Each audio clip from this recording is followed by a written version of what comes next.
आकाशवाणी मुंबई केंद्र प्रस्तुत कर रहा है नाटक अपराजिता। मूल बंगाली रंगमंच लेखक नीतीश सेन, हिंदी रेडियो नाट्य रूपांतर श्यामा जैन और प्रस्तुत करती हैं तनुजा कानड़े। तो आइए सुनते हैं नाटक अपराजिता का पहला भाग।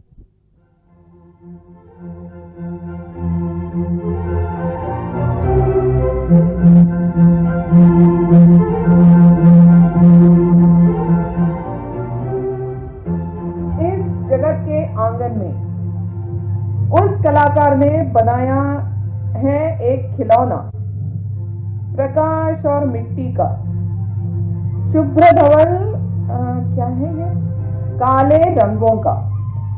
उसे नहीं मालूम ये खिलौना है नाजुक, जो सहजता से कुचल।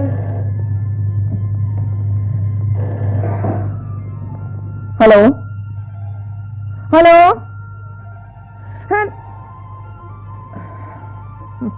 कट गया फोन। कितना अंधेरा है, ये खिड़की खोल देती हूँ।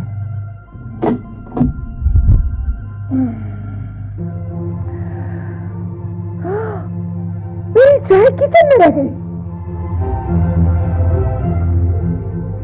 इस जगत के आंगन में उस कलाकार ने बनाया है एक खिलौना, प्रकाश और मिट्टी का, शुभ्र धवल काले रंगों का। उसे नहीं मालूम ये खिलौना है नाजुक, जो सहजता से कुचल जाएगा काल चक्र के नीचे। अरे आप सब लोग आ गए, बहुत देर से सुन रहे हैं।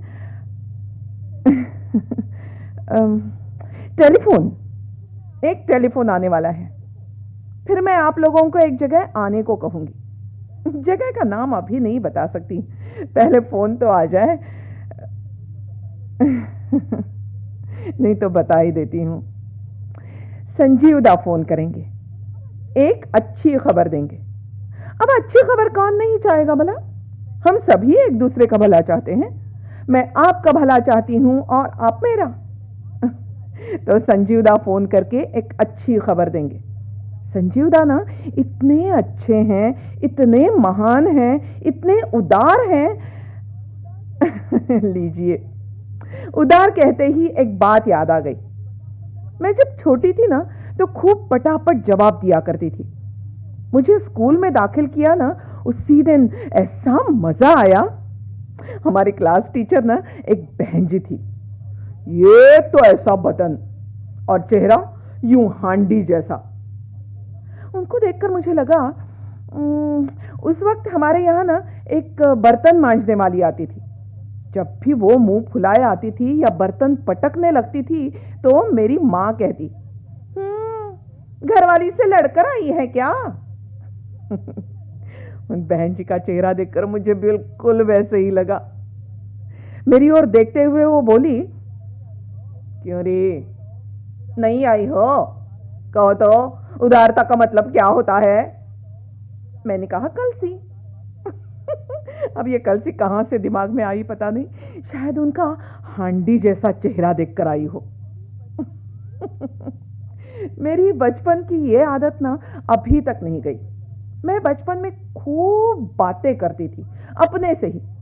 जब भी कोई मेहमान आते थे तो अलमारी के कोने में जाकर छिप जाती थी, लेकिन मुंह से बोलना जारी रहता था।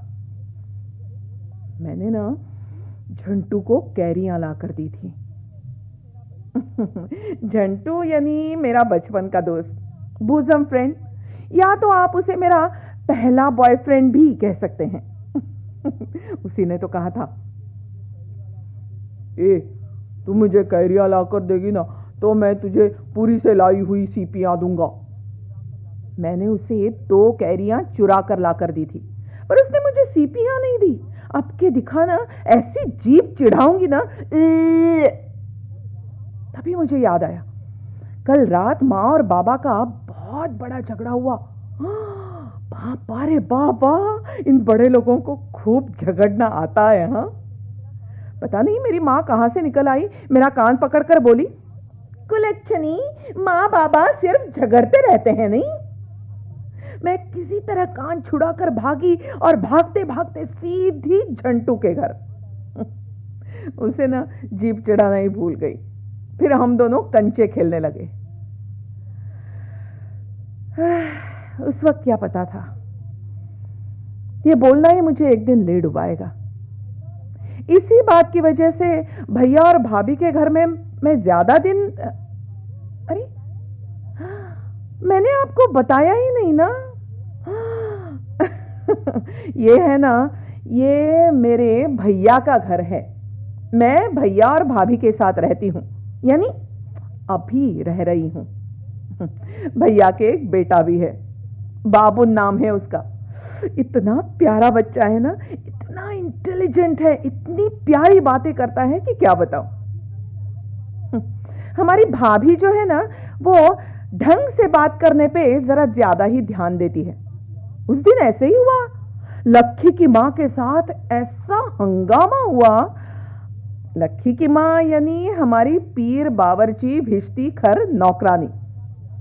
उस दिन लक्की की मां बाजार से आई तो दरवाजे से ही पंचम शुरू कर दिया।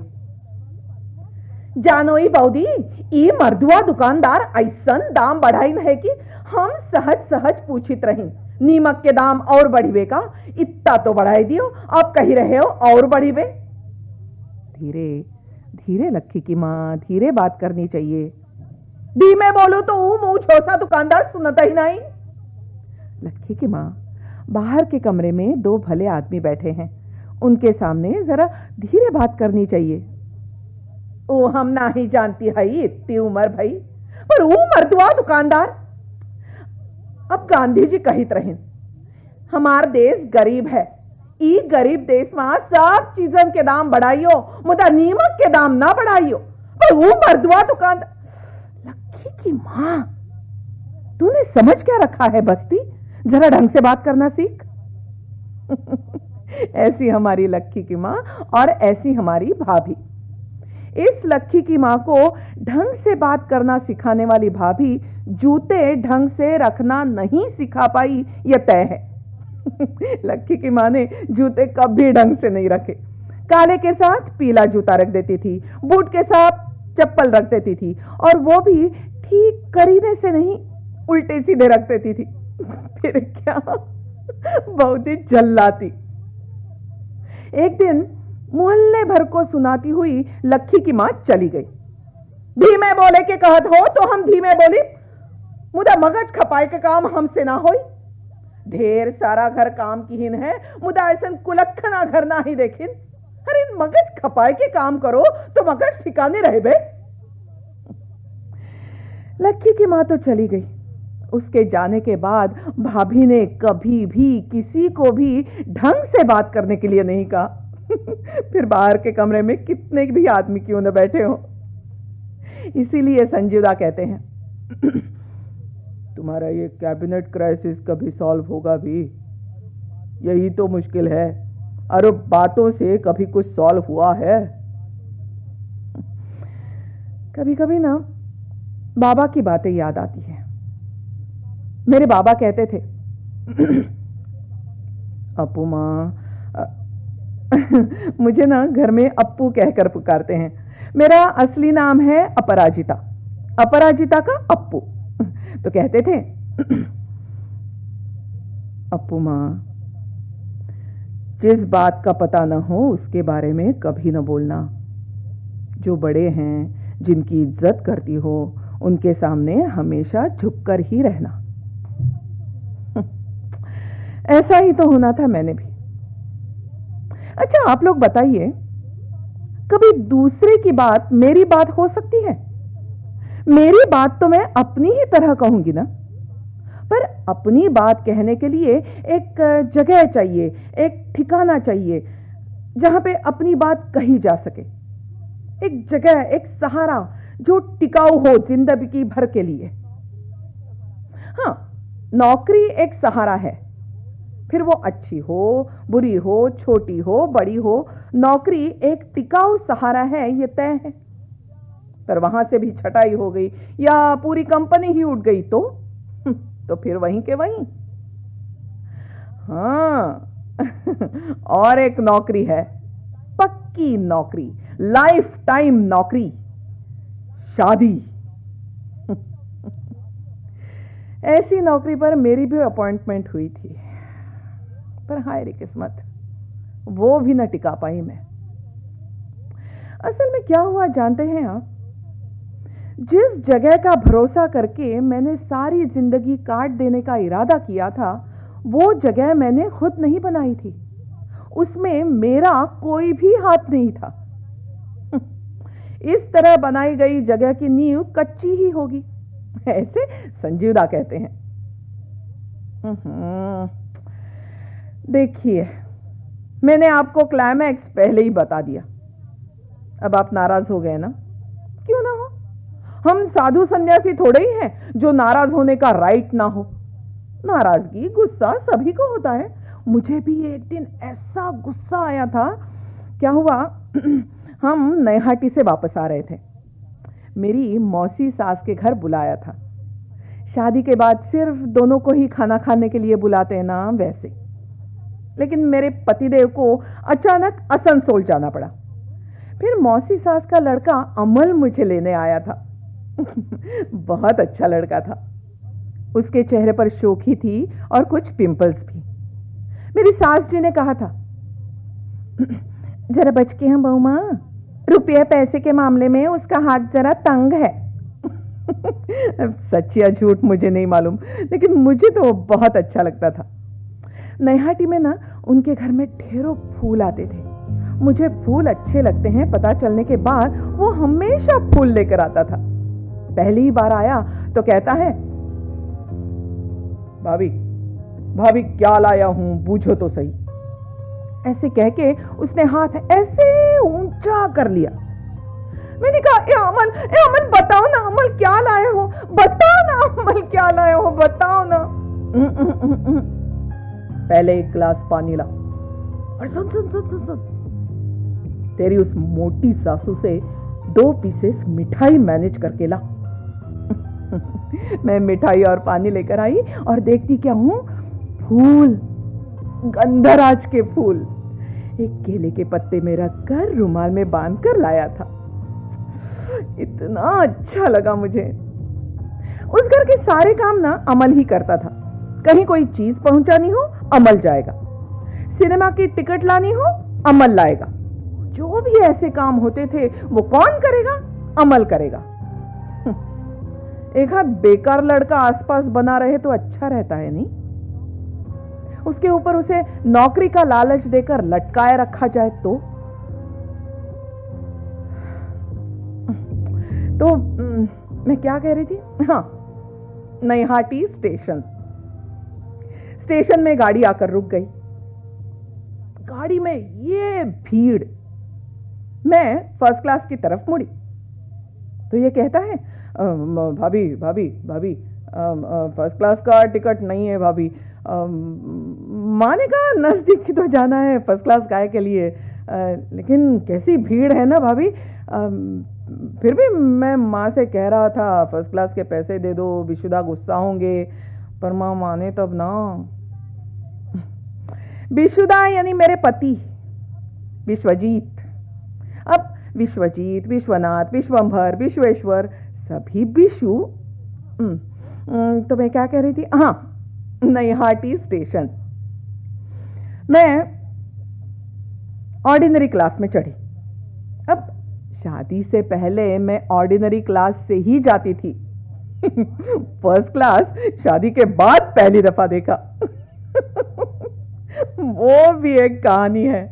क्या हुआ, पूजा की छुट्टियों में ऐसे तय हुआ कि हम दोनों पंजाब में कहीं एक जगह है, वहां पे घूमने के लिए जाएंगे। अब पूजा की छुट्टियों में गाड़ी में बहुत भीड़ रहती है, फिर कौन जाएगा क्यू में खड़े रहकर टिकट लाने के लिए? अर्थात अमल। अमल टिकटें लेकर आ गया। विशुदा कूपे नहीं मिला, ये सुना और उसके विशुदा ऐसे आग बबूला हो उठे, चिल्लाकर बोले, इडियट, तुझे कूपे रिजर्व करने के लिए कहा था ना। अरे नई नई शादी के बाद कूपे के बिना ट्रैवल किया जा सकता है?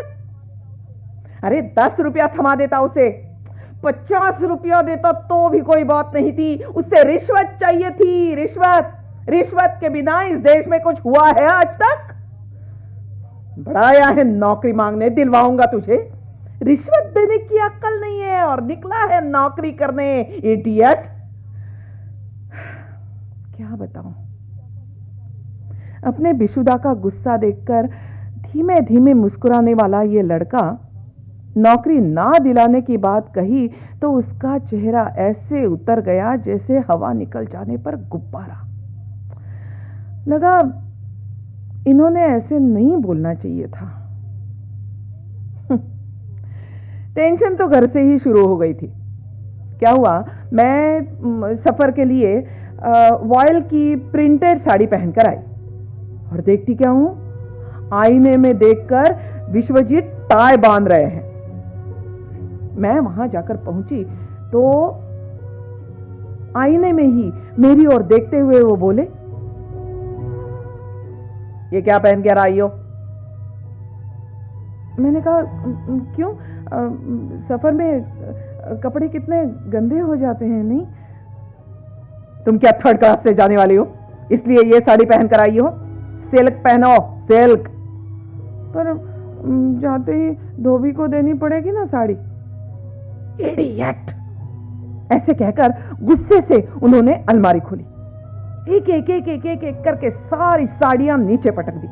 उसमें से एक साड़ी उठाते हुए मेरी ओर फेंकते हुए वो बोले, ये पहनो, गंवार कहीं की। हमारी 14 पीढ़ियां यहां रहती आई हैं, इन्हीं के बारे में सुना था। इनके पूर्वज पद्मा पार करके हमारे यहां बसने के लिए आए थे और फिर भी मैं गंवार। हाँ, लेकिन सच बताऊं, उन्होंने मुझे साड़ी छांटकर पहनने के लिए दी, वही मुझे अच्छा लगा। प्यार से, गुस्से से सही, कोई अपने बारे में सोचे तो कितना अच्छा लगता है, नहीं?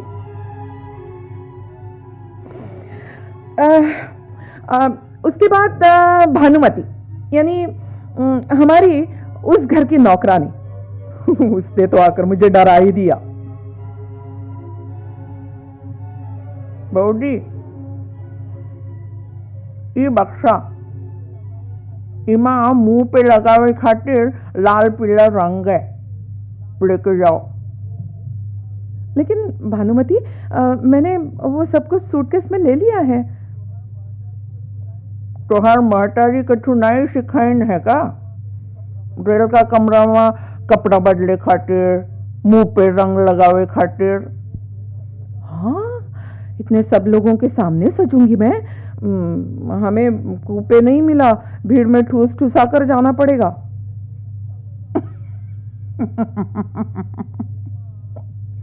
बहूमा,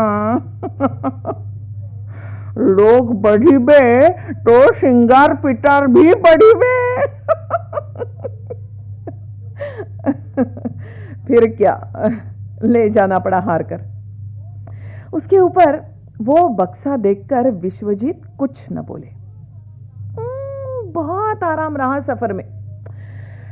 डब्बे में लोग चढ़ रहे थे, उतर रहे थे, मैं एक खिड़की के पास बैठी हुई थी। हमारे कंपार्टमेंट में ना एक पादरी साहब थे। ये सचमुच के साहब थे। हाँ, गोरा चिट्टा रंग। विश्वजीत से बातें कर रहे थे। विश्वजीत इतनी बढ़िया अंग्रेजी बोल रहे थे।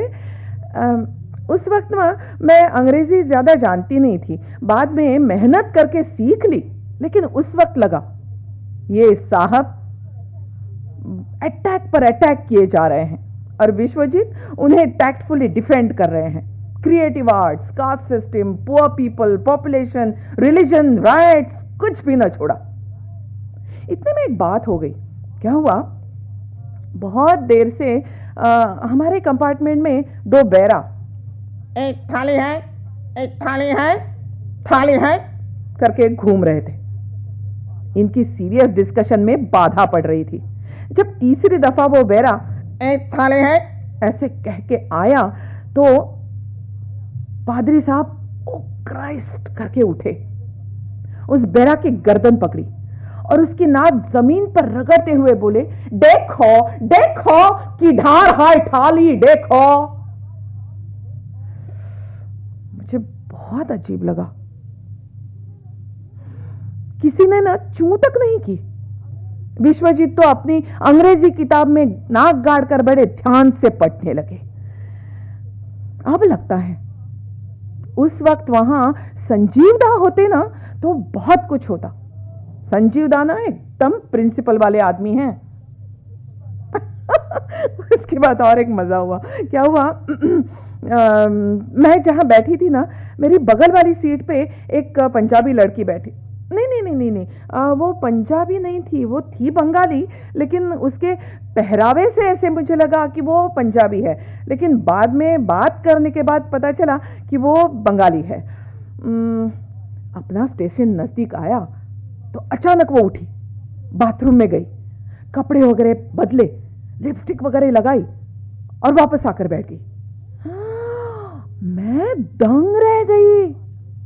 रेलवे की बाथरूम इतनी गंदी होती है, वहां जाकर इस लड़की ने कपड़े कैसे बदले होंगे, यही मैं सोच रही थी। तभी विश्वजीत मुझे इशारे से कुछ कहने लगे। ओ जाओ। मैंने कहा, क्या? मेरी कुछ समझ में नहीं आ रहा। ये सब इशारे में। हाँ, तो मेरे नजदीक आकर दबी आवाज में बोले, उस लड़की की तरह बाथरूम में जाकर लिपस्टिक वगैरह लगाकर कपड़े बदल कर आ जाओ। वो मेकअप बॉक्स काहे के लिए लाई हो, गंवार कहीं की।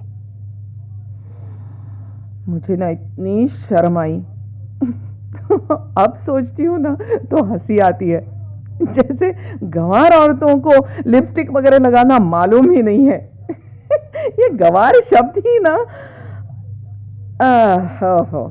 देखो मैं कहां से कहां आ गई।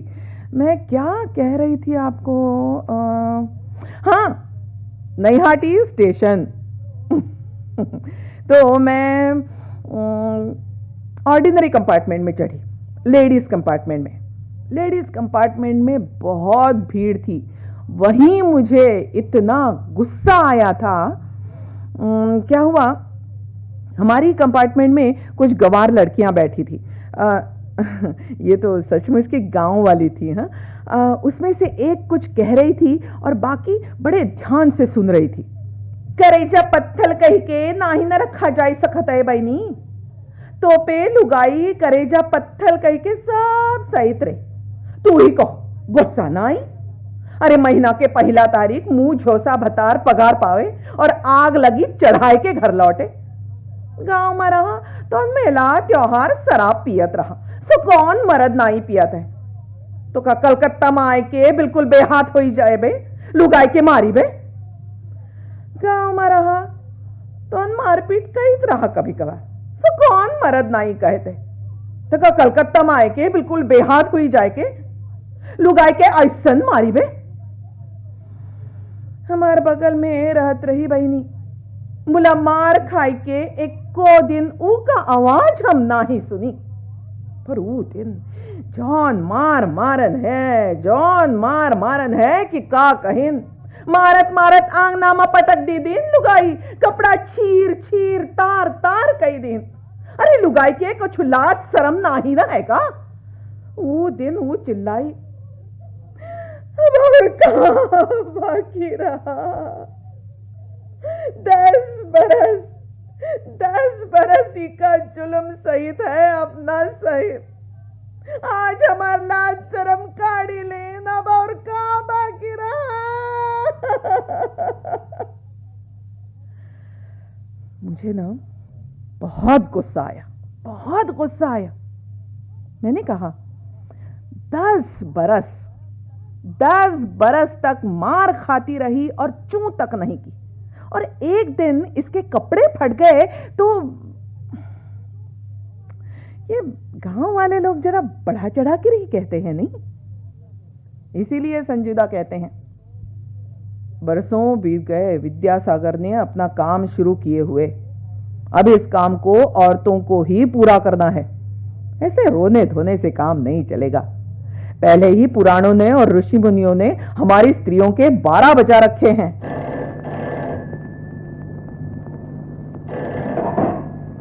हेलो, मैं अपराजिता बोल रही हूं।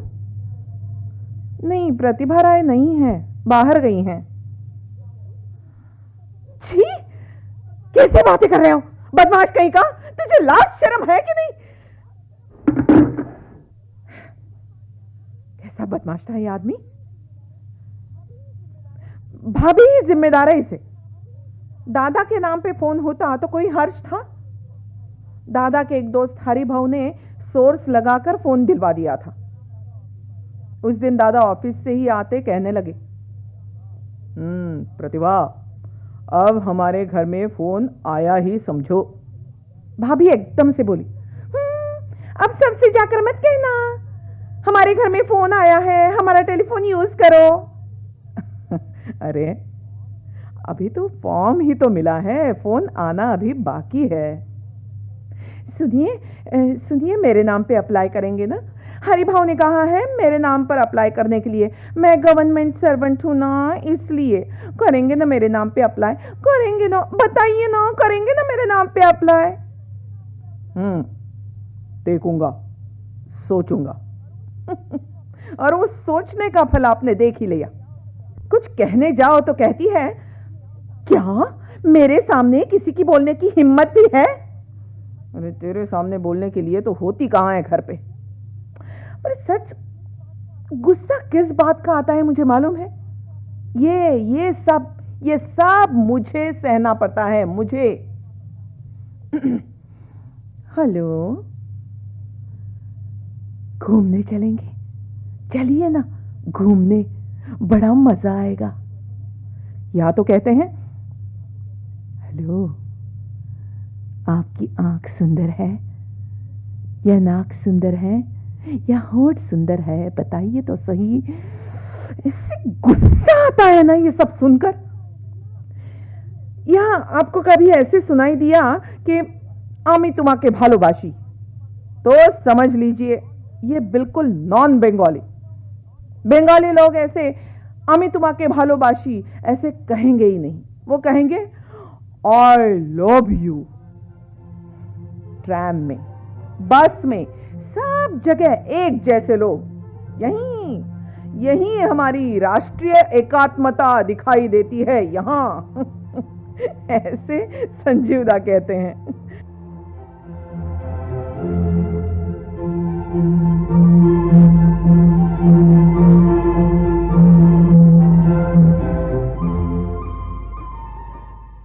अभी आप सुन रहे थे नाटक अपराजिता का पहला भाग, जिसके मूल बंगाली लेखक थे नीतीश सेन।